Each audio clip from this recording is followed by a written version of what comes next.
আচ্ছা ডক্টর সাহিদ, আমার প্রশ্নটি হচ্ছে যে আপনি যেহেতু একটি পক্ষকে অর্থাৎ শিবিরকে আপনি ভোট না দিতে বলেছিলেন এবং সেক্ষেত্রে আপনার যুক্তিও দিয়েছিলেন, সেক্ষেত্রে আপনি রাজনৈতিক বিশ্লেষক হিসাবে আপনার মানে রাজনৈতিক বিশ্লেষক হিসেবে আপনি আপনাকে ভুল মানলেন, নাকি আপনি আপনি আপনি আপনি কোন জায়গায় ছাত্রদের বা যারা ভোট দিবে তাদের মনটাকে পড়তে পারলেন না? কোথায় এখানে একটু গ্যাপ ছিল বলে আপনি মনে করেন? খালিদ ভাই, আমি মন পড়তে পেরেছি।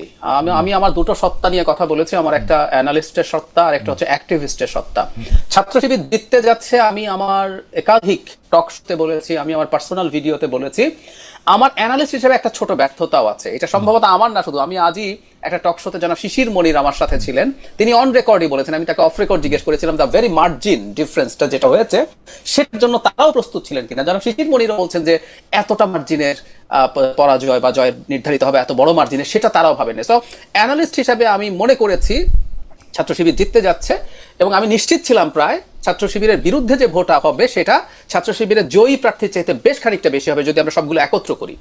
সারপ্রাইজিংলি ধরুন সাদিক কায়েমের ক্ষেত্রে যেটা হয়েছে, তারপরে যে চারজন ক্যান্ডিডেট আছে সবারটা যোগ করলে কোন রকমে 30-40 ভোট বেশি হয় সাদিক কায়েমের চাইতে। এই মার্জিনটা আমি এক্সপেক্ট করি নাই। এখন অ্যাক্টিভিস্ট হিসেবে আমার যেটা অবস্থান, যেমন আমি একটা এক্সাম্পল দিই, ধরুন বিজেপি নির্বাচনে জিততে যাচ্ছে, আমি যদি ভারতের নাগরিক হতাম, কথাটা এইরকম, যদি ভারতের নাগরিক হতাম, বিজেপি নির্বাচনে জিততে যাচ্ছে, সব জায়গায় দেখা যাচ্ছে এবার যতটুকু বিজয় হবে তার আগের বার ল্যান্ডস্লাইড ভিক্টরি হবে বোঝা যাচ্ছিল, কিন্তু প্রত্যেকের আবার একটা পলিটিক্যাল ইডিওলজিক্যাল অবস্থান আছে। বা গত নির্বাচনেও একজন বিখ্যাত ইউটিউবার ছিলেন ধ্রুব রাঠি, তিনি একা ফাইট করার চেষ্টা করেছেন, তিনি পরাজিত হয়েছেন এক অর্থে, কারণ হলো বিজেপি শেষ পর্যন্ত আগের মতো না হলেও সে জিতেছে, সরকার গঠন করেছে, কিন্তু তার আইডিওলজিক্যাল যে অবস্থান আছে সেই জায়গা থেকে একটা ক্যাম্পেইন তিনি চালিয়েছেন। সুতরাং আমি অ্যাক্টিভিস্ট হিসাবে আমি চেয়েছি বাংলাদেশে মুক্তিযুদ্ধ প্রশ্ন তো আছে, বাংলাদেশে কোনো আইডেন্টিটি পলিটিক্স, কারণ হলো এখানে ব্যক্তিকে দেখে তারা যদি ভোটও দেন দিনের শেষে একটা ইডিওলজিক্যাল কোয়েশ্চেন, সেটাই যাতে ঢাকা ইউনিভার্সিটির স্টুডেন্টরা তাদের জয়ী করার মাধ্যমে ভবিষ্যতে তাদের পথটাকে আরো স্মুথ না করে দেন, সেই অ্যাপিলটা ছিল।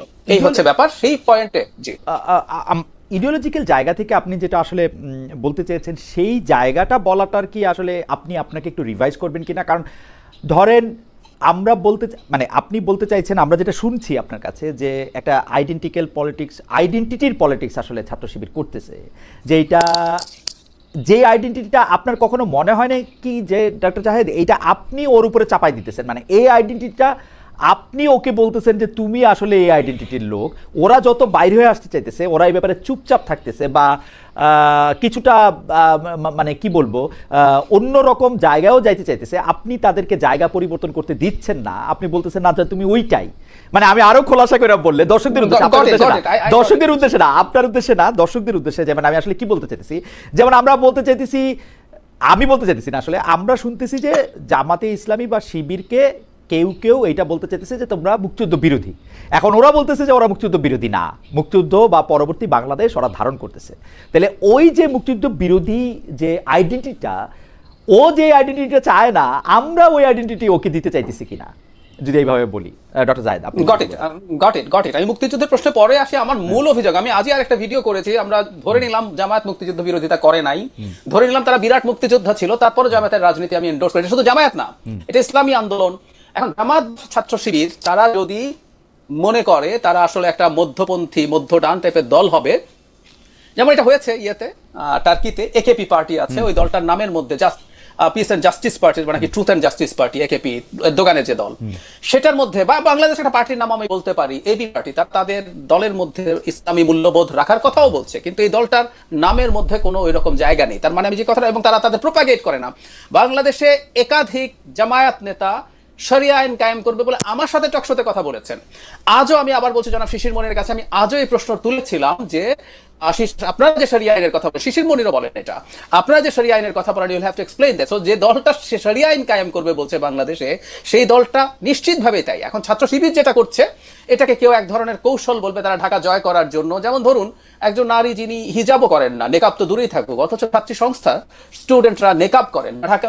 তারপরে জামায়াতের যে লিডাররা কিছুদিন আগে কয়েকটা এম্বাসিতে গেলেন, নারী লিডাররা প্রত্যেকে নেকাবও করেন। সো এরকম কিছু জিনিস তারা দেখানোর চেষ্টা করেছেন, এটা শর্ট টার্ম কৌশল বলে। মানে তিনি যেটা দেখাতে চান তার বেশি কিছু বুঝতে পারাই সম্ভবত একজন অ্যানালিস্টের কাজ। আমি ভুল হতে পারি, একজন অ্যানালিস্টের কাজ হচ্ছে উনি যা দেখাবেন, যা বলবেন, তার ভেতরে কি আছে, তার রিডিং বিটুইন লাইন্স কি, সেটা একটু বুঝতে পারার চেষ্টা করা। সেটাই আমি আসলে ধরিয়ে দিতে চেয়েছিলাম যে তোমরা ওর এক ধরনের ভালো ব্যবহার দেখছো, হুইচ ইজ ট্রু। তোমরা ও তোমার পাশে থেকেছে, তোমার সুবিধা অসুবিধা দেখেছে, তোমার কোচিং করিয়েছে, তোমাকে কোচিং ক্লাস নিতে দিয়েছে, তুমি বিপদে থাকলে মেসের ব্যবস্থা করে দিয়েছে। দিনের শেষে এইগুলো দেখার চাইতে তুমি লং টার্মে তোমার সামনে কি সমস্যা আছে সেটা রাদা দেখার চেষ্টা করো। সো ইসলামী ছাত্র শিবির ইসলামী শব্দটা যেদিন ডিসকার্ড করবে, জামায়াতে ইসলামী বাংলাদেশ ইসলামী শব্দটা যেদিন ডিসকার্ড করবে, সেদিন তার আইডেন্টিটির ইচ্ছা নাই আমি এই আলাপ করব। আমি আবারও বলছি, জামায়াতে ইসলামী প্রকাশ এখন শরীয়ত আইনের কথা বলছে, এবং এই প্রশ্নটা তুলতে চাচ্ছি। এর আগে একজন জামাতের খুবই পরিচিত একজন ইন্টেলেকচুয়াল জনাব মির্জা গালিবের সাথে আমি এই আলোচনা করেছি, যে দলটা শরিয়ার আলাপ করে, সেই দলটার ইভেন বাংলাদেশে এই কনস্টিটিউশনাল ফ্রেমওয়ার্কের মধ্যে রাজনীতি করার অধিকারও আছে কিনা আমি বরং সেই প্রশ্নও করতে চাই। সুতরাং তাদের এটা আছে, এটা একটা শর্ট টার্ম কৌশল নিয়েছেন, তারা ঢাকা ইউনিভার্সিটিতে জিততে চেয়েছেন একটা ল্যান্ডমার্ক অর্জনের জন্য। এটা একটা শর্ট টার্ম কৌশলের বেশি কিছু বলে আমি মনে করি না। ডক্টর জাহিদ, আমি আপনাকে প্রশ্নটা করে রাখি, আপনি আইডেন্টিটি পলিটিক্সের বিরুদ্ধে, আসলেই আপনি আইডেন্টিটি পলিটিক্সের বিরুদ্ধে, সেটা ভারতে হোক, সেটা এমনকি পৃথিবীর অন্যান্য দেশে হোক, আপনি নানা সময় কথা বলেছেন, বাংলাদেশে তো কথা বলেছেনই, কিন্তু আপনি যেই গণতন্ত্রকে আইডেন্টিটি পলিটিক্স মনে করতেছেন না, সেই গণতন্ত্র তো আসলে আইডেন্টিটি পলিটিক্সেরই একটা অন্যরকম রূপও। আপনি ইসলামিস্টদেরকে যা দিয়ে প্রতিরোধ করতে চাইতেছেন বা মোকাবেলা করতে চাইতেছেন, তারাও তো আরেকটা আইডেন্টিটি পলিটিক্সেরই একটা অংশ। বা আপনাকে যদি আমি বলি যে আপনি একটা ওয়েস্টার্নাইজড ইসলাম ফোব একটা আইডেন্টিটি নিয়ে আসছেন, এইটার জবাব আপনি কি দিবেন? প্রশ্নটা আমি করে রাখি। আচ্ছা, এইটার জবাব আপনি কি দিবেন সেটা আপনি আমাকে একটু বলবেন। ব্যারিস্টার এএসএম শাহরিয়ার কবির, আপনার কাছে আসতে চাই। ব্যারিস্টার এএসএম শাহরিয়ার কবির, আমি আপনার কাছে যে বিশ্লেষণটা দেখতে চাই সেটা বা জানতে চাই, সেটা হচ্ছে যে ইসলামী ছাত্র শিবিরের বয়ান এবং জামাত ইসলামীর বয়ান আমি যতটুকু শুনি, তারা একটা পরিবর্তনের কথা বলে। তারা বলে 1971-এর অনেক পরে তাদের জন্ম, তারা বলে 1977 বা 78-এর সময় তাদের পথ চলা শুরু, তার জন্য তাদেরকে অতীত কর্মের দায় তাদের উপরে দেয়া যাবে না। কিন্তু আপনি কি মনে করেন যে 1971 সালের ইসলামী ছাত্র সংঘ, 1977 সালের ইসলামী ছাত্র শিবির এবং 2025-এর ইসলামী ছাত্র শিবিরের মধ্যে কোনো তফাৎ আছে কিনা? তফাৎ থাকলে সেটা আপনি কোথায় দেখেন? ধন্যবাদ। প্রথমে শুরু করার আগে আপনাদেরকে থ্যাংক ইউ দিচ্ছি যে এত প্রজ্ঞাবান লোকদের সাথে আমি বসছি, আবার ভয়ও পাচ্ছি। ভয় পাচ্ছি এই কারণে, ফ্যাসিজম অর্থ কিন্তু অন্যের মতামতকে সম্মান প্রদর্শন করা। আমরা ইদানিং দেখতেছি টকশোতে যে কথা হচ্ছে, সেই কথা আবার কেউ কেউ পার্সোনাল ভিডিওতে যে পার্সোনাল ট্যাগিংও করতেছে, আবার তার মানে অপব্যাখ্যাও দেওয়ার চেষ্টা করা হচ্ছে। আমার ধারণা এই অনুষ্ঠানে এরকম কিছু এই অনুষ্ঠানের পর হবে না। এবার আপনার প্রশ্নের উত্তরে আসি। ঢাকা ইউনিভার্সিটিতে যেটা হয়েছে সেটা চারটা জিনিসের উপর হয়েছে। আমি ঢাকা ইউনিভার্সিটির প্রসঙ্গ আপনাকে বলি নাই, আমি আপনাকে ইসলামী ছাত্র শিবিরের কথা বলছি। আমি বলতেছি, আপনি যদি আমার জবাবটা আগে দিয়ে ঢাকা ইউনিভার্সিটির কথা বললে আপনি যদি পরে বলেন। আচ্ছা ঠিক আছে, আপনি ইসলামী ছাত্র শিবিরের আলোচনায় ইসলামী ছাত্র সংঘের থেকে শিবির, শিবির থেকে শিবির, আপনি তফাৎ দেখেন? আমি একদম ডাইরেক্ট চলে আসছি, আপনাকে আরো সহজ করে দিচ্ছি। ছাত্র শিবির এবং জামাতে ইসলাম এরা রাজাকার বা মুক্তিযুদ্ধ স্বাধীনতা বিরোধী কিনা?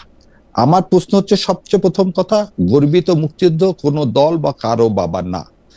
ছাত্র সংঘ বা ছাত্র শিবির, জামাতে ইসলাম স্বাধীনতা বিরোধী, এই জঘন্য মিথ্যাচার, এই ন্যারেটিভটা ভারতের সৃষ্টি। এবং এই ভারত, যারা ভারতের পক্ষে প্রো ইন্ডিয়ান, তারা হচ্ছে ইসলামী ফোবিয়াতে ভোগেন। এবং ইসলামী ফোবিয়াতে ভোগার কারণে তাদেরকে তো একটা ট্যাগিং দিতে হবে। সেই ট্যাগিংটা হচ্ছে স্বাধীনতা বিরোধী। স্বাধীনতা বিরোধী, আওয়ামী লীগের স্বাধীনতা বিরোধী। And we have that document যে আওয়ামী লীগ শেখ সাহেব আমাকে একটু ক্ষমা করবেন ব্যারিস্টার শাহরিয়ার কবির, আমি কিন্তু প্রশ্নটা করেছি কোনো ট্যাগিং নিয়ে না। আমি বলেছি 71, 78, 2025 শিবিরের বয়ান বা শিবির যে রাজনীতিটা প্রিচ করতেছে সেইটার মধ্যে আপনি কোনো পরিবর্তন দেখেন কিনা? আমার কাছে ইসলামী ছাত্র শিবির যে ইসলামে বিশ্বাস করে, সেটা 73, 78 বা আজকে, এটাতে কোনো পার্থক্য। Thank you so much. আমার এটাই প্রশ্ন ছিল। এবার আমি পরবর্তী প্রশ্নে আসি। এই ব্যাখ্যাটা দিতে হবে, নাহলে তো জনগণ বুঝবে না। আচ্ছা ঠিক আছে, ব্যাখ্যাও দেন। জি, ব্যাখ্যাটা হচ্ছে, স্বাধীনতা যুদ্ধে আমরা একটা জিনিস বলতেছি সবসময়, এটা উইথ ডিউ রেসপেক্ট, আমাকে 5টা মিনিট আপনার যদি ধৈর্য ধরে একটু দেন তাহলে আমি কৃতজ্ঞ থাকবো। প্রথম কোশ্চেন হচ্ছে, 1970 সালের আগে বাংলাদেশে গভর্নর ছিল যে পলিটিক্যাল পার্টি, তার নাম ছিল মুসলিম লীগ। মোনায়েম খানের নেতৃত্বে একটা গভর্নর ছিল, তারা ছিল সর্ববৃহৎ পার্টি। বাংলাদেশে 70 সালে যে ইলেকশন হয় তাতে আওয়ামী লীগের সাথে সমস্ত আসনে প্রতিদ্বন্দ্বিতা করে মোনায়েম খানের নেতৃত্বাধীন মুসলিম লীগ। আজকে মুসলিম লীগকে সেই কথা বলা হচ্ছে না, বলা হচ্ছে জামাতে ইসলামকে। দ্বিতীয় কথা, আওয়ামী লীগ এবং কে স্বাধীনতার সময় ঠিক আছে ব্যারিস্টার শাহরিয়ার কবির, আপনি যখন মুসলিম লীগের কথা বললেন ইতিহাসের খাতিরে আপনি জামাত ইসলামের কথাও বলেন। 71 সালে জামাত ইসলাম দুটাই বলতেছি আমাকে একটু না 5 মিনিট তো জি 5 মিনিট তো বলা তো এটা লম্বা সময়, আপনি একটু আস্তে আস্তে